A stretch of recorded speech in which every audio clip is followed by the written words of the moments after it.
If you want life to happen the way you want it, because right now, the very crux of your happiness and your well-being is this. If at all if you're unhappy, the only and only reason why you're unhappy is life is not happening the way you think it should happen. That's all it is. So if life is not happening the way you think it should happen, you're unhappy. If life happens the way you think it should happen, you are happy. It's as simple as that. So if life has to happen the way you think it should happen, first of all, how you think, with how much focus you think, how much stability is there in your thought, and how much reverberance is there in the thought process will determine whether your thought will become a reality or is it just an empty thought. Or how you do not create any impediments for your thought by creating negative thought process. This possible is something possible or not possible is destroying humanity. What is possible and not possible is not your business, it's nature's business. Your business is just to strive for what you want. Right now the problem with your mind is, every moment it is changing its direction. It is like you want to travel somewhere and every 2 steps if you keep changing your direction, the question of you reaching the destination is very remote unless it happens by chance. So, organizing our minds and in turn organizing the whole system, if you do this, you are a kalpavruksha yourself. Anything that you wish will happen.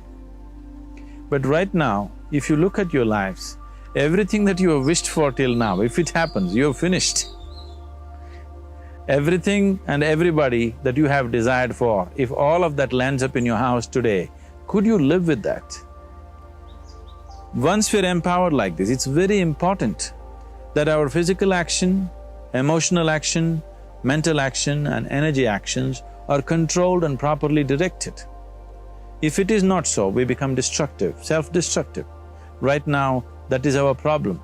The technology, which is supposed to make our life beautiful and easy, has become the source of all the problem that we are destroying the very basis of our life, which is the planet. So what should have been a boon, we are making a curse out of it.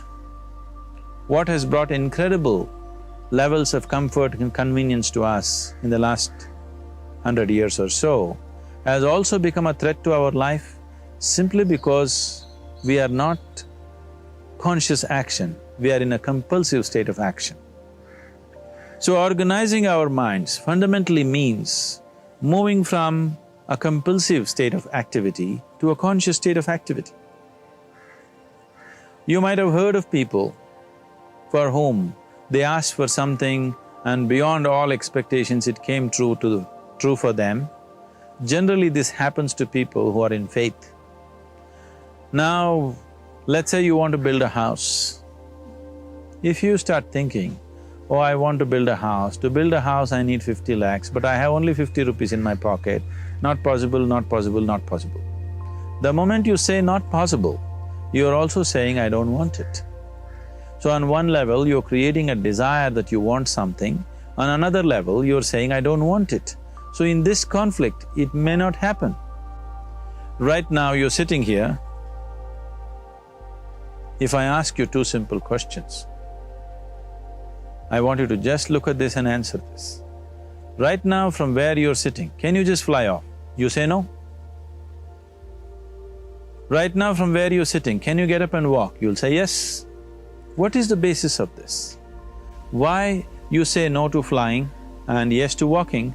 Because past experience of life, many times you've gotten up and walked, never did you fly off. Or in other words, you're using the past experience of life as a basis for deciding whether something is possible or not possible.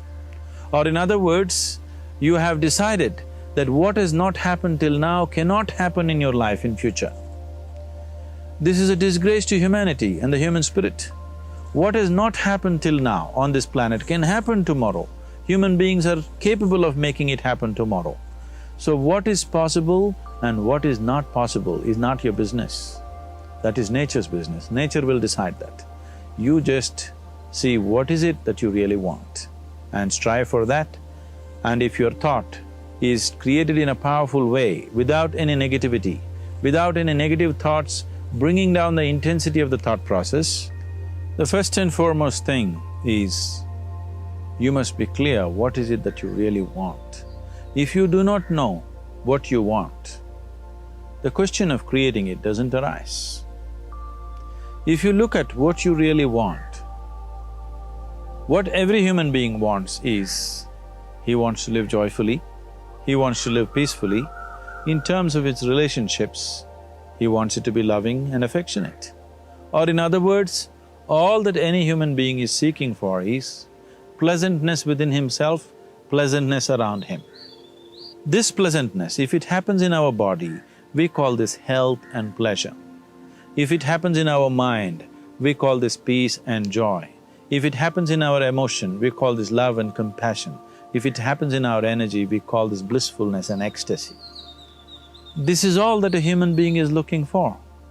Whether he is going to his office to work, he wants to make money, build a career, build a family, he sits in the bar, sits in the temple, he is still looking for the same thing.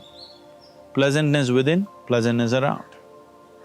If this is what we want to create, I think it's time we addressed it directly and commit ourselves to creating it.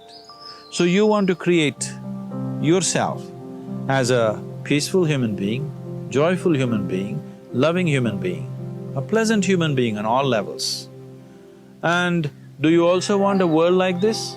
A peaceful world, a loving world, a joyful world? No, I want greenery, I want food. When we say a joyful world, that means everything that you want has happened. So this is all that you're looking for.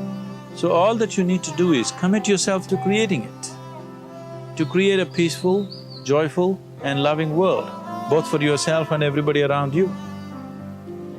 Every day in the morning, if you start your day with this simple thought in your mind, that today, wherever I go, I will create a peaceful, loving and joyful world.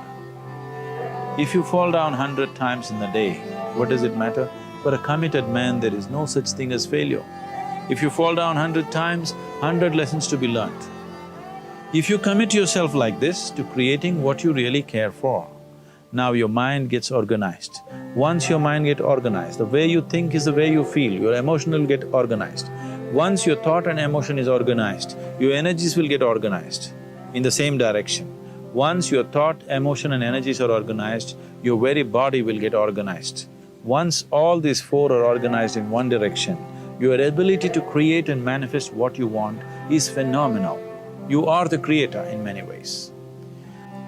That which is the source of creation is functioning within you every moment of your life. It is just that, have you kept access to that dimension or not? Organizing the four basic elements of your life will give you that access. There are tools and technologies to do this. The whole science of yoga, the whole technology that we refer to as yoga is just about this, transforming yourself from being just a piece of creation to become a creator.